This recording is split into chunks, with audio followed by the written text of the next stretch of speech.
இன்றைக்கி மத்தியான சாப்பாடு சமைக்கிறதுக்காக 2 கிலோ கிட்ட மீன் வாங்கியிருக்கோங்க.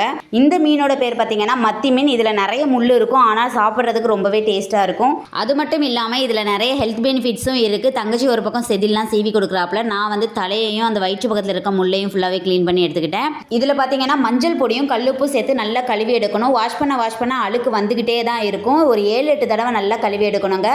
இதோட ப்ரிப்பரேஷன் எல்லாமே ப்ரிப்பேர் பண்ணி வச்சுட்டோங்க. என்ன சமைக்க போகிறோம் அப்படிங்கிறத நாளைக்கான விலாகில் கண்டிப்பாக ஷேர் பண்ணுறேங்க. அதுக்கு முன்னாடி நான் வீட்டுக்குள்ளே போடுறதுக்கும் சரி, வெளியில் போட்டு போகிறதுக்காகவும் கொஞ்சம் ஹிஜாப்ஸ்லாம் வாங்கியிருந்தேன். அதை உங்ககிட்ட ஷேர் பண்ணிக்கிறேன். கம்ஃபர்ட் வித் காட்டன் இன்ஸ்டாகிராம் பேஜ்லேருந்து வாங்கியிருந்தேன், ஃபங்க்ஷனுக்கு வியர் பண்ணிட்டு போகிறதுக்காக. இந்த டார்க் பிங்க் பார்த்தீங்கன்னா போட்டிருக்கும் போது நல்ல ஒரு ராயல் லுக்கில் இருந்தது. செகண்ட் ஒன் பார்த்தீங்கன்னா ஹெவி ஸ்டோன் ஒர்க் வச்ச சாண்டல் கலரில் ஜார்ஜெட்டிக் ஷால் தான். அதையுமே தலையில் போட்டதுக்கப்புறமா கீழே இறங்காமல் நல்லா ஸ்டிஃபாகவே நின்றுக்குச்சு. அதுலேயுமே 3 ஷால் ரஃப்யூஸ்க்காக வாங்கியிருந்தேன். இவங்ககிட்ட 95 ரூபாயில் ஸ்டார்ட் ஆகி 200 ரூபா வரைக்கும் இருக்குது. இவங்களுடைய இன்ஸ்டா ஐடியும் டேக் பண்ணுறேன், கான்டாக்ட் நம்பரும் ஸ்க்ரீனில் கொடுத்துருக்கேன். வேணுங்கிறவங்க பர்ச்சேஸ் பண்ணிக்கோங்க.